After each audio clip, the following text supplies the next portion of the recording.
Hello ನಮಸ್ತೆ, welcome to awaken tarot with Nikita Kannada tarot reading. ಇವತ್ತಿನ topic ಏನಂತಂದ್ರೆ ನಿಮ್ಮ ವ್ಯಕ್ತಿಯ ಬಚ್ಚಿಟ್ಟ ಭಾವನೆಗಳು ಏನದಾವ ಅಂತ ನೋಡೋಣಂತ. ಏನಾದರೂ ನಿಮ್ಮಿಂದ ಹೈಡ್ ಮಾಡಿದ್ರ, ಮುಚ್ಚಿಟ್ಟಿದ್ರ, ಭಾವನೆಯನ್ನು ಎಕ್ಸ್ಪ್ರೆಸ್ ಮಾಡ್ಕೊಂಡಿಲ್ಲ, hidden feelings of your person. Okay, ನಿಮ್ಮ ವ್ಯಕ್ತಿಯ ಬಚ್ಚಿಟ್ಟ ಭಾವನೆಗಳು. ಯಾವ ವ್ಯಕ್ತಿದ ನೀವು ಬಚ್ಚಿಟ್ಟುಕೊಂಡಿದ್ದ ಭಾವನೆಗಳನ್ನು ನೋಡ್ಬೇಕಂತೀರಿ ಆ ವ್ಯಕ್ತಿನ ಹೆಸರು 3 ಸಲ ಹೇಳ್ಕೊಂಡು ವಿಜುವಲೈಸ್ ಮಾಡ್ಕೊಳ್ರಿ ಆ ವ್ಯಕ್ತಿನ. ಓಕೆ, ಸೊ ಯೂಟ್ಯೂಬಿಗೆ ಹೋಗ್ರಿ, ಅಲ್ಲಿ ಅವೇಕನ್ ಟ್ಯಾರೋ ವಿತ್ ನಿಕಿತಾ ಅಂತ ಸರ್ಚ್ ಮಾಡಿ ಹೊಡೀರಿ, ಅಥವಾ Nikita tarot reading, tarot Nikita tarot Kannada, tarot reading Kannada Nikita ಅಂತ ಹೊಡೀರಿ. ಸೊ ಅಲ್ಲಿ ನಾನು ಅವೇಕನ್ ಟ್ಯಾರೋ, ನಾನು ರಿಲೇಷನ್ಶಿಪ್ಪಿಗೆ ಸಂಬಂಧಪಟ್ಟಂಗೆ ಎಲ್ಲ ವಿಡಿಯೋಸ್ ನಿಮಗಲ್ಲೇ ಸಿಗ್ತವೆ. So let us start the reading. ನಿಮ್ಮ ವ್ಯಕ್ತಿಯ ಬಚ್ಚಿಟ್ಟ ಭಾವನೆಗಳು ಏನದಾವ ಅಂತ ನೋಡೋಣ. Hierophant in reverse, King of Cups in reverse, Death in reverse. 2 major arcana ಬಂದ್ವು. 5 of Pentacles.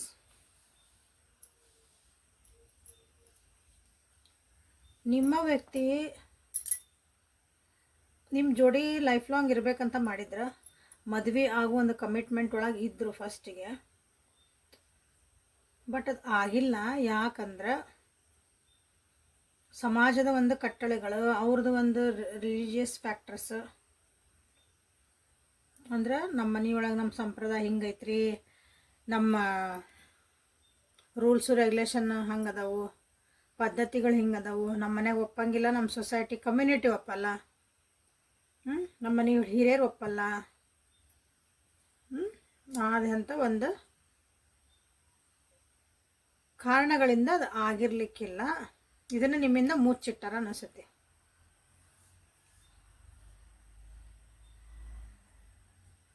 ನಾಲೆಜಬಲ್ ಪರ್ಸನ್ ಅದಾರ ನಿಮ್ಮ ವ್ಯಕ್ತಿ ಆ್ಯಕ್ಚುಲಿ, ಬಟ್ ನೀವು ಅವರಷ್ಟು ನಾಲೆಜ್ ಅದಿರಂತ ಅವ್ರಿಗೆ ಅನ್ಸಾಕತ್ತಿಲ್ಲ. ಇದನ್ನು ಅವ್ರು ನಿಮ್ಮ ಮುಂದೆ ಹೇಳಿಲ್ಲ.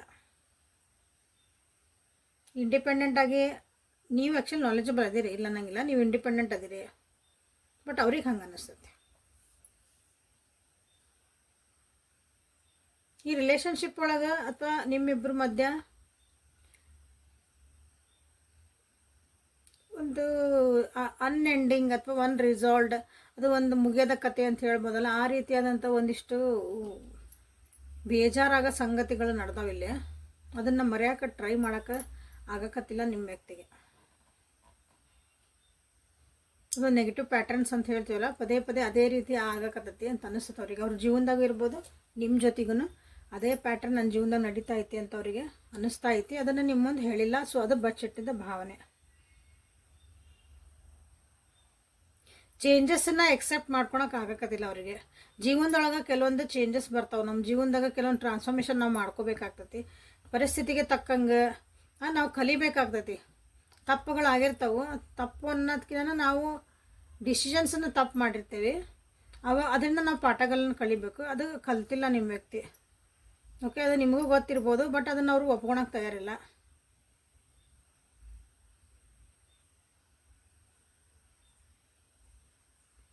ಎಮೋಷನಲ್ ಪರ್ಸನ್ ಅದಾರ ನಿಮ್ಮ ವ್ಯಕ್ತಿ, ಇಲ್ಲ ಅನ್ನಂಗಿಲ್ಲ. ಅಥಾರಿಟಿವ್ ಪರ್ಸನ್ ಅದಾರ, ಒಂದು ಜವಾಬ್ದಾರಿಯುತ ವ್ಯಕ್ತಿ ಅದಾರ. ಇಲ್ಲಿ ನಿಮ್ಮ ವ್ಯಕ್ತಿ ನಿಮ್ಮ ಮತ್ತು ನಿಮ್ಮ ವ್ಯಕ್ತಿ ನಡುವೆ ಒಂದು ಸ್ವಲ್ಪ ಜಾಸ್ತಿನ ನಿಮ್ಕಿನ ಭಾಳ ದೊಡ್ಡವ್ರು ಇರ್ಬೋದಿಲ್ಲ ವಯಸ್ಸೊಳಗೆ. ಸೊ ಕ್ವೀನ್ ಆಫ್ ವಾಂಡ್ಸ್ ಬರೋದಿಲ್ಲ. ಪರಿಸ್ಥಿತಿನ ಅವ್ರದ್ದು ಕೆಟ್ಟಿರ್ಬೋದಿಲ್ಲ. ಪರಿಸ್ಥಿತಿ ಇನ್ ದ ಸೆನ್ಸ್ ಫೈನಾನ್ಷಿಯಲಿ ಪರಿಸ್ಥಿತಿ ಇಲ್ಲಿ ಅವ್ರದ್ದು ಸ್ವಲ್ಪ ಹೆಚ್ಚು ಕಮ್ಮಿನೂ ಆಗಿರ್ಬೋದು.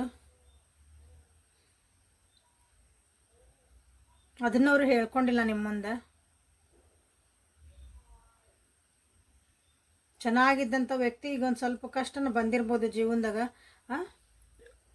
ಮ್ಯಾಲೆ ಇರ್ದನ್ನು ಇಳಿಬೇಕಂತಾರಲ್ಲ, ಹಂಗೆ ಜೀವನದಾಗ ಬಂದಾಗ ಅವು ಚೇಂಜಸ್ನ ಅದಾವಲ್ಲ, ಅವ್ನವ್ರು ಮಾಡ್ಕೊಳಕ್ಕೆ ತಯಾರಿಲ್ಲ. ಅವ್ರು ಮಾಡ್ಕೊಳಕ್ಕೆ ಅವ್ರಿಗೆ ಕಷ್ಟ ಆಗ್ತೈತಿ. ಮಾಡ್ಕೊಳಕ್ಕೆ ತಯಾರಿಲ್ಲ ಅನ್ನಲ್ಲ, ಅವ್ರಿಗೆ ಅದು ಕಷ್ಟ ಆಗ್ತೈತಿ ಟ್ರಾನ್ಸ್ಫಾರ್ಮೇಷನ್. ಅಥವಾ ಅವ್ರಿಗೆ ಕೆಲವೊಬ್ರು ರಿಲೇಷನ್ಶಿಪ್ ವೈಸ್ ಹೋದ್ವಿ ಅಂದ್ರೆ ಇಲ್ಲಿ ಅವ್ರಿಗೆ ಅನಿಸುತ್ತೆ ಇದೊಂದು ರಿಲೇಷನ್ಶಿಪ್ ಎಂಡ್ ಆಗ್ಬಿಟ್ಟತ್ತೆ. ದಿ ಎಂಡ್, ನಾವು ಮೂವ್ ಆನ್ ಆಗಲೇಬೇಕು ಈ ರಿಲೇಷನ್ಶಿಪ್ನಾಗ. ಇದಕ್ಕೇನೋ ಒಂದು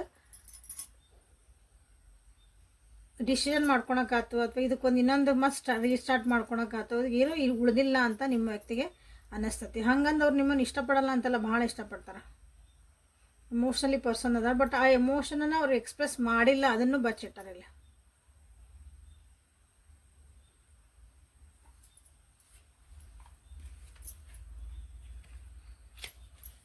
ಸೊ ಲೈಕ್ ಮಾಡಿ, ಶೇರ್ ಮಾಡಿ, ಸಬ್ಸ್ಕ್ರೈಬ್ ಮಾಡಿ, ಎನರ್ಜಿ ಎಕ್ಸ್ಚೇಂಜ್ ಮಾಡ್ಕೊಳ್ರಿ. ಸೊ ಇಲ್ಲಿ 2 ಬುದ್ಧ ಇಟ್ಟೇನೆ, ಸ್ಮಾಲ್. ಹೌದಾ, ಒಳ್ಳೇದನ್ನೆಲ್ಲ ಅನ್ನೆಸರಿ ಮಾತಾಡಬೇಡ್ರಿ, ಅನ್ನೆಸರಿ ಥಿಂಕ್ ಮಾಡಬೇಡ್ರಿ ಅಂತ. ಓವರ್ ಥಿಂಕ್ ಮಾಡಬೇಡ್ರಿ. ಏನು ಬೇಕು ಜೀವನದಾಗ ಅದನ್ನಷ್ಟೇ ಯೋಚನೆ ಮಾಡಿರಿ, ಏನು ಬೇಕು ಅದನ್ನಷ್ಟೇ ಮಾತಾಡ್ರಿ ಅಂತ ಅವು ಸಿಗ್ನಿಫಿಕೆನ್ಸ್ ನಿಮ್ಗೆ ಇವತ್ತು. ಸೊ ಭೈರವಿನ ಇಲ್ಲಿಟ್ಟಿರ್ತೀನಿ. ಸೊ ಭೈರವಿ ದೇವಿದು ಆಶೀರ್ವಾದ ಇದೆಯಾ ತೊಗೊಳ್ರಿ. ಆ ತಾಯಿ ಆಶೀರ್ವಾದ ಇಲ್ದಂಗೆ ನಮ್ದು ರೀಡಿಂಗ್ ಏನು ಆಗಂಗಿಲ್ಲ.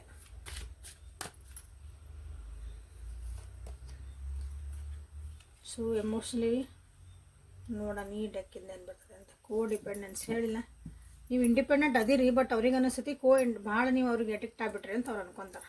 ರೊಮ್ಯಾಂಟಿಕ್ ಲೈಫ್ ಒಳಗೆ ನೀವು ಅವ್ರ ಮೇಲೆ ಭಾಳ ಅಂದ್ರೆ ಭಾಳ ಡಿಪೆಂಡ್ ಆಗಿಬಿಟ್ಟಿರಿ ಅಂತ ಅವ್ರಿಗೆ ಅನಿಸ್ತತಿ.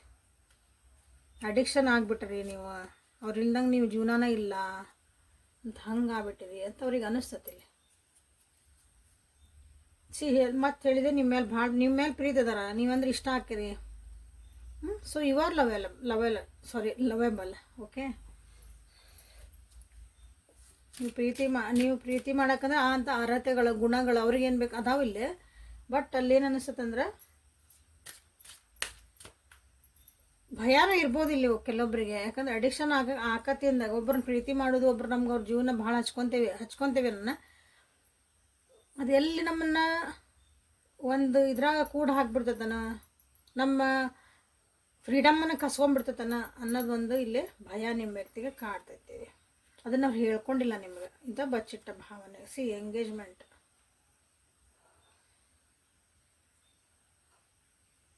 ಸೊ ಓಪನ್ ಅಪ್ ಆಗಿ ಮಾತಾಡ್ಕೊಂಡ್ರಿ ಅಂದ್ರೆ ಇದನ್ನು ನಿಮ್ಮ ನೆಕ್ಸ್ಟ್ ಲೆವೆಲಿಗೆ ನೀವು ಹೋಗಬಹುದು. ಇಲ್ಲಿ ಅಂದರೆ ಇನ್ನೂ ಒಂದು ಒಳ್ಳೆ ಲೆವೆಲಿಗೆ ನೀವು ಈ ವಿಷಯ ಒಳಗೆ, ಈ ಸಂಬಂಧ ಒಳಗೆ ನೀವು ಹೋಗಬಹುದು.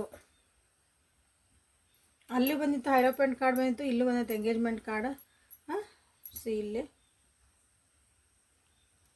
ಡಿಸೆಪ್ಷನ್ ಬಂತ. ಮಾಸ್ಕ್ ಹಾಕ್ಕೊಂಡಿರಿ ಯಾರೋ ಒಬ್ರು ಅಂತ ಅನ್ಸಕತೈತಿ. ಅವರು ಹಾಕ್ಕೊಂಡಿರ್ಬೋದು, ನೀವು ಹಾಕ್ಕೊಂಡಿರ್ಬೋದು, ಬಟ್ ಅವ್ರಿಗೆ ಅನಿಸ್ತೈತಿ ನೀವು ಮಾಸ್ಕ್ ಹಾಕ್ಕೊಂಡಿರಿ ಅನ್ನೋ ಸೆನ್ಸ್. ನೀವೇನಿದಿಲ್ಲ, ನೀವು ಒಂದು ಪೂರ್ಣ ಪ್ರಮಾಣದಾಗ ಅವ್ರ ಮುಂದೆ ತೋರಿಸ್ಕೊಂಡಿಲ್ಲ. ನೀವು ಅವ್ರ ಮುಂದೆ ಕಾಣ್ತಿರೋದೇ ಒಂಥರ, ನೀವು ಬಿಹೇವಿಯರೇ ಒಂಥರ, ಬಟ್ ಅವ್ರ ಹಿಂದೆ ನೀವು ಬೇರೆ ಥರ ಅದಿರಿ ಅಂತ ಅವರಿಗೆ ಅನ್ನಿಸ್ತತಿ. ಅದನ್ನು ಅವ್ರು ಹೇಳಿಲ್ಲ.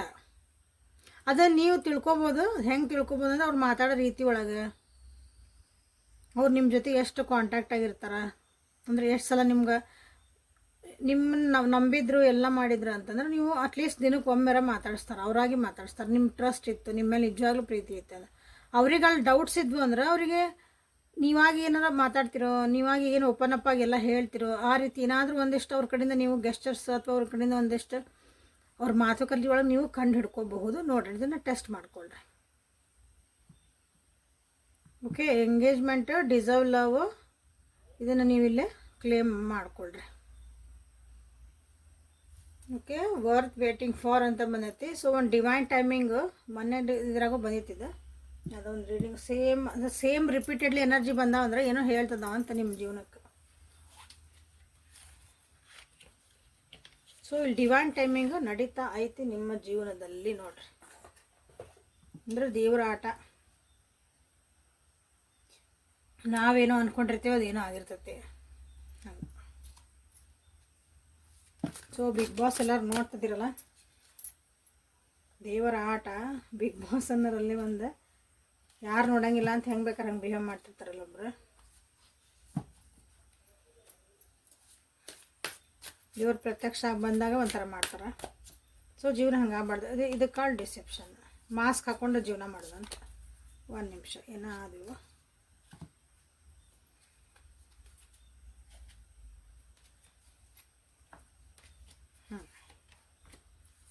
ಯಂತ್ರಾಸ್ ಯಾರ್ಯಾರು ತೊಗೊಂಡಿರಲ್ಲ, ಕಾಂಗ್ರ್ಯಾಚುಲೇಷನ್ಸ್, ಒಳ್ಳೇದಾಗಲಿ ನಿಮ್ಗೆ. ಇನ್ನೂ ಟೈಮ್ ಐತಿ. ಯಾರ್ಯಾರು ಬೇಕಾ ಯಂತ್ರಾಸ್ ಮಾಡಿಸ್ಕೋಬೋದು. ಅಲ್ಲ ಮುಂದೂ ಮಾಡಿಸ್ಕೋಬೋದು. ಈಗ ಡಿಸ್ಕೌಂಟ್ ಒಳಗೆ ನಡೆದೈತಿ. ಪ್ಲಸ್ ಈಗ ಒಳ್ಳೆ ದಿನಗಳದಾವಲ್ಲ, ಇನ್ನು ಅಮಾವಾಸ್ಯೆ ಮಟನೇ ನಿಮಗೆ ಲಕ್ಷ್ಮೀ ಒಂದು ಎನರ್ಜಿ ಇರುವಂಥದ್ದು ಇದು ದಿನಗಳು. ಸೊ ವರ್ಷದಾಗ ಒಂದೇ ಸಲ ಬರುವಂಥವು. So divine guidance, guardian angel guidance, clarity. Clarity ಇರಲಿ ನಿಮ್ಮ ಈ ರಿಲೇಷನ್ಶಿಪ್ ಒಳಗೆ. 7 ನಂಬರ್ ಕ್ಲಾರಿಟಿ ಇರಲಿ. ನಿಮ್ಮ ಮನಸ್ಸು ಏನು ಹೇಳ್ತೈತೆ ಅದನ್ನು ಕೇಳ್ರಿ, ಇಂಟ್ಯೂಷನ್ಸನ್ನು ಕೇಳ್ರಿ. 7 ನಂಬರ್ ಸ್ಪಿರಿಚುವಲ್ ನಂಬರ್ ಅದು, ಎಮೋಷ್ನಲ್ ನಂಬರು ಹೌದು. ಭಾಳ ಜನರಿಗೆ ನಿಮ್ಮ ಇಂಟ್ಯೂಷನ್ಸ್ ಏನೋ ಒಂದು ಹೇಳ್ತಿರ್ಬೋದು, ನಿಮ್ಮ ಒಳ ಮನಸ್ಸು ಒಂದು ಹೇಳ್ತಾ ಐತಿ, ಇವ್ರು ಹಿಂಗೆ ಅದಾರ, ನಾ ಇಲ್ಲಿ ಬೇಡ, ಹೋಗು ಏನೋ ಒಂದು. ಅದನ್ನು ನೀವು ಕೇಳಾಕತ್ತಿಲ್ಲ, ಅದಕ್ಕೊಂದು ಕ್ಲಾರಿಟಿ ನೀವು ತರಿಸ್ಕೊಳಕತ್ತಿಲ್ಲ. ಲಕ್ಷ್ಯ ಕೊಡ್ರಿ. ಎನರ್ಜಿ ಅಗೇನ್ 7 7 ಬಂದು ನೋಡ್ರಿ. ನಿಮ್ಮ ಜೀವನದಾಗ ಟ್ರಾನ್ಸ್ಫಾರ್ಮೇಷನ್ ಬೇಕಾಗೈತಿ. ಇಲ್ಲ ಅದನ್ನು ಹೇಳಿದ್ದಿಲ್ಲ. ಡೆತ್ ಕಾರ್ಡ್ ಇನ್ ರಿವರ್ಸ್ ಬಂತಲ್ಲ, ಅದ್ರ you are not ready to change. ಇವು ರಿಲೇಷನ್ಶಿಪ್ ಒಳಗೂ ಆಯ್ತು, ನೀವು ಅದನ್ನು ಚೇಂಜನ್ನು ಆ್ಯಕ್ಸೆಪ್ಟ್ ಮಾಡ್ಕೊಳಕ್ಕೆ ನೀವು ತಯಾರಿಲ್ಲ. ಸೊ ನಿಮಗೆ ಎನರ್ಜಿ ಬೇಕು ಅಂದರೆ ಟ್ರಾನ್ಸ್ಫಾರ್ಮೇಷನ್ ಆಗುವಂಥ ಒಂದು ಎನರ್ಜಿ ನೀವು ತಂದ್ಕೊಳ್ಳೇಬೇಕು. ಕ್ಲಾರಿಟಿ ನೀವು ಮಾಡ್ಕೊಳ್ಳೇಬೇಕು. ಯಾಕಂದ್ರೆ ಆಲ್ರೆಡಿ ನಿಮಗೆ ಗೊತ್ತು ಇದ್ರದ್ದು ಏನು ನಡೀತಾ ಐತಿ ಅಂತಂದು. ಬ್ಲೆಸ್ಸಿಂಗ್ಸ್, ಯಾವಾಗ ನಿಮಗೆ ಕ್ಲಾರಿಟಿ ಸಿಕ್ತು? 5 ನಂಬರ್ ಒಳ್ಳೆ ನಂಬರ್. ಸೊ ಹೌದಾ, ನಿಮ್ಮ ಕಡೆ ಏನೈತಿ ಯಾವಾಗಲೂ ಗ್ರೇಟ್ಫುಲ್ ಆಗಿರೋದು ಕಲೀರಿ. ಈಗ ಒಂದು ಗ್ರ್ಯಾಟಿಟ್ಯೂಡು, ಥ್ಯಾಂಕ್ ಯು ಹೇಳೋದು ಕಲಿಬೇಕು. ಇದ್ದಿದ್ದು ಬಿಟ್ಟು ಇಲ್ಲದ ಕಡೆ ನಾವು ಮನಸ್ಸು ಜಗ್ತತಿ ಯಾವಾಗಲೂ. ನಮ್ಮದು ನಮ್ಮ ಮನುಷ್ಯರದ್ದು ಒಂದು ಟೆಂಡೆನ್ಸಿನ ಹಂಗೈತಿ, ಏನು ಮಾಡೋಕ್ಕೆ ಬರಲ್ಲದ. ಅದನ್ನು ನಾವು ಚೇಂಜ್ ಮಾಡ್ಕೋಬೇಕು. So grateful ಆಗಿರ್ರಿ. ಬ್ಲೆಸ್ಸಿಂಗ್ಸ್ ನಿಮ್ಮ ಜೀವನದಾಗ ಏನದ ಅದಕ್ಕೊಂದು ಗ್ರೇಟ್ಫುಲ್ ಆಗಿರ್ರಿ. ಯಾವಾಗಲೂ ಅದಕ್ಕೊಂದು ಕೃತಜ್ಞತೆ ಭಾವ ಇಟ್ಕೊಳ್ರಿ. ಕಾಮ್ನೆಸ್, ಮನಸ್ಸನ್ನು ಭಾಳ ಕಿರಿಕಿರಿ, ಕಿಚಿಪಿಚಿ, ಓವರ್ ಥಿಂಕಿಂಗು, ಏನೇ ಸಿಚುವೇಶನ್ ಇರಲಿ, ಎಂಥ ಸಿಚುವೇಶನ್ ಇರಲಿ, ಮನಸ್ಸನ್ನು ಶಾಂತ ರೀತಿ ಒಳಗೆ ಹಿಂಗೆ ಆಗೈತಿ. ಹೌದು, ಮುಂದೆ ಏನು ಮಾಡ್ಬೇಕಂತ ವಿಚಾರ ಮಾಡಿರಿ. ಅದು ಇಲ್ಲ, ಅದು ಹಿಂಗಾತು, ಅವ್ರು ಹಿಂಗೆ ಅಂದರು, ಏನು ಮಾಡಿದ್ರು, ಬದೇ ಅದನ್ನು ಮಾತಾಡೋದು. ನನಗೆ ಅವ್ರು ಹಿಂಗೆ ಅನ್ಬಾರ್ದಾಗಿತ್ತು, ನನಗೆ ಹಿಂಗೆ ಮೋಸ ಮಾಡಬಾರ್ದಾಗಿತ್ತು, ನನಗೆ ಬ್ರೇಕಪ್ ಆಗಬಾರ್ದಾಗಿತ್ತು, ನನ್ನ ಜೀವನದಾಗ ಹಿಂಗೆ ಆಗಬಾರ್ದಾಗಿತ್ತು. ಆಗ್ಬಿಟ್ಟೈತಿ, ಏನು ಮಾಡ್ತೀರಿ? ರಿವರ್ಸ್ ಹೋಗಿ ನಾವೇನು ಅದನ್ನು ಸಿನಿಮಾನ ರೀಲ್ ಹಿಂಗೆ ಓಡಿಸಿ ಮಾಡ್ಸಕ್ಕೆ ಅಲ್ಲಲ್ಲ, ಯೂಟ್ಯೂಬ್ನ ಅಲ್ಲ. ಇಲ್ಲಿ ಹೋಗಿ ಮತ್ತೆ ಹೋಗಿ ಹಿಂಗೆ ರಿವರ್ಸ್ ಒಳಗೆ ಹೊಡೆದು ಫಾರ್ವರ್ಡ್ ಮಾಡ್ಬೋದು, ಬ್ಯಾಕ್ವರ್ಡು ಮಾಡ್ಬೋದು. ನಮ್ಮ ಕೈ ಒಳಗೆ ಟಚ್ ಸ್ಕ್ರೀನ್ ಐತಿ. ಜೀವನ ಹಂಗಲ್ಲಲ್ಲ. ಸೊ ಏನೇ ಒಂದು ಆಗಿದ್ದು ಆಗಿ ಹೋಯ್ತು, ವಾಟ್ ನೆಕ್ಸ್ಟ್? ಈ ಕ್ವಶನ್ ನಿಮ್ಮ ಮನಸ್ಸೊಳಗೆ ಯಾವಾಗ ಇಂಟ್ಯೂಷನ್ ನಿಮ್ಮ ಸ್ಟಾರ್ಟ್ ಆಗ್ತದಲ್ಲ, ಏನೇ ನಿಮ್ಮ ಪರಿಸ್ಥಿತಿ ಒಳಗೆ, ನಿಮ್ಮ ರಿಲೇಷನ್ಶಿಪ್ ಆಗಿರ್ಬೋದು, ನಿಮ್ಮ ಅತ್ತಿನೆಲ್ಲ ಬಚ್ಚಿಟ್ರು, ನಿಮಗೊಂದು ಕ್ಲಾರಿಟಿ ಬೇಕು ಜೀವನದಾಗ ಅಂದಾಗನು ನೀವು ಈ ಕ್ವಶನ್ ಹಾಕ್ಬೇಕು. ಇಷ್ಟೆಲ್ಲ ಆತಲ್ಲ, ವಾಟ್ ನೆಕ್ಸ್ಟ್? ನಾ ಏನು ಮಾಡಬೇಕು? ಮುಂದೆ ಏನು ಮಾಡ್ಬೇಕು? ನಾ ಏನು ಸ್ಟೆಪ್ ತೊಗೋಬೇಕು? ನಾನು ಹೆಂಗೆ ಇದನ್ನು ಎದುರಿಸ್ಬೇಕು ಅಂದಾಗ ನಿಮಗೆ ಆನ್ಸರ್ಸ್ ಸಿಗೋಕೆ ಸ್ಟಾರ್ಟ್ ಆಗ್ತಾವೆ. ಇದನ್ನು ಮಾಡಿರಿ. ಇಷ್ಟು ತನಕ ನಾ ಏನು ಹೇಳಿದೆ, ಬಾಟಮ್ ಆಫ್ ದ ಡೆಕ್ ಅದೇ ಇರೋದು. ಸೆಲ್ಫ್ ಸೋಲ್ ಅಲೈನ್ಮೆಂಟ್, ನಿಮ್ಮ ಆತ್ಮ ಜೊತೆಗೆ ನೀವು ಅಲೈನ್ ಆಗ್ರಿ ಅಂತ ಬಂತು. ಓಕೆ, ಸೊ ನಿಮ್ಗೆ ಏನು ಹೇಳ್ಬೇಕಂದ್ರೆ ಬಾಯಾಗ ಬರಿಸ್ತದದು. ಒಂದೊಂದು ಸಲ ಗೊತ್ತಿಲ್ಲ. ನೀವೇನು ಭವಿಷ್ಯ ಹೇಳ್ಯಾರ, ನಾವು ದೇವರಲ್ಲ. ನಾವು ಈ ಕಾಸ್ಟ್ ಜೊತೆಗೆ ನಮ್ಮದೊಂದು ಅಲೈನ್ಮೆಂಟ್ ಐತಿ. ಇಲ್ಲಿ ನೀವೇನು ಇಷ್ಟು ಡೆಕ್ಸ್ ಅದಾವಲ್ಲ, ಇದಕ್ಕೆ ನಾವು ನಮ್ಮ ಎನರ್ಜಿ ಅದ್ರ ಎನರ್ಜಿ ಎರಡು ನಾವು ಅಲೈನ್ ಆಗಿರ್ತೇವೆ, ಒಂದೇ ಲೆವೆಲಿಗೆ ತೊಗೊಂಬಂದಿರ್ತೇವೆ. ಹಾಗಾಗಿ ಅವು ಕರೆಕ್ಟ್ ಬರ್ತಾವೆ ಆನ್ಸರ್. ಹಿಂಗೆ ನಿಮ್ಮ ಜೀವನದಾಗೂ ನೀವು ನಿಮ್ಮ ಜೀವನ ಜೊತೆಗೆ ನೀವು ಅಲೈನ್ ಆಗಿರಿ. ಒಂದೇ ಲೈನಿಗೆ ಬರ್ರಿ. ವೈಬ್ರೇಷನ್ಸ್ ಎನರ್ಜಿ ಏನದಲ್ಲ ಅದನ್ನು ಒಂದೇ ತೊಗೊಳಕ್ಕೆ ಬರ್ರಿ. ಅಂದ್ರೆ ನಿಮ್ಮ ಜೀವನದಾಗೂ ನಿಮ್ಗೇನು ಬೇಕು ಅದು ಹಾಕವು. Okay, so this is the reading for today. ಏನು ಹೇಳ್ತೀನಿ, ಯಂತ್ರ ಅರಿಬೇಕವ್ರು ಮಾಡಿಸ್ಕೊಂಡ್ರಿ. ಆಲ್ರೆಡಿ ಮಾಡಿಸ್ಕೊಂಡಿರೋ ಒಂದಿಷ್ಟು ಜನ. So awaken tarot with Nikhita, thank you for being here. ನಾಳೆ ಮತ್ತು ಹೊಸ ರೀಡಿಂಗ್ ಜೊತೆಗೆ ನಿಮ್ಮನ್ನು ಬೆಟ್ಟಾಕನೆ. So happy Deepavali. ಓಕೆ, ನಾಳೆ ರೀಡಿಂಗ್ ನಿಮಗೆ ಕೈ ಸೇರ್ತತೆ, ನೀವು ನೋಡ್ಬೋದು. ಧನ್ತೆರಸ್ ಐತಿ. ಸೊ ನಿನ್ನೆ ರಾತ್ರಿಯಿಂದನೇ ಸ್ಟಾರ್ಟ್ ಆಗಿತ್ತು. ಲಕ್ಷ್ಮಿನ ಹೆಂಗೆ ನೀವು ನಿಮ್ಮ ಜೀವನದಾಗ ಆ ವೈಬ್ರೇಷನ್, ಆ ಎನರ್ಜಿ ನೀವು ತೊಗೋಬೋದಲ್ಲ, ನಿಮ್ಗೆ ಏನೇನು ಅನ್ನಿಸ್ತಲ್ಲ ಎಲ್ಲ ಲಕ್ಷ್ಮೀ ಮಂತ್ರಗಳನ್ನ ಓದ್ಕೊಳ್ರಿ. So after sunset. Okay, so thank you for being here. Personal link ಬೇಕಂದ್ರೆ ವಾಟ್ಸಪ್ಪಿಗೆ ಮೆಸೇಜ್ ಮಾಡ್ಕೊಳ್ರಿ. ನಾಳೆ ಮತ್ತೆ ಭೇಟಿ ಆಗೋಣಂತ. Take care of yourself and be happy always. Thank you.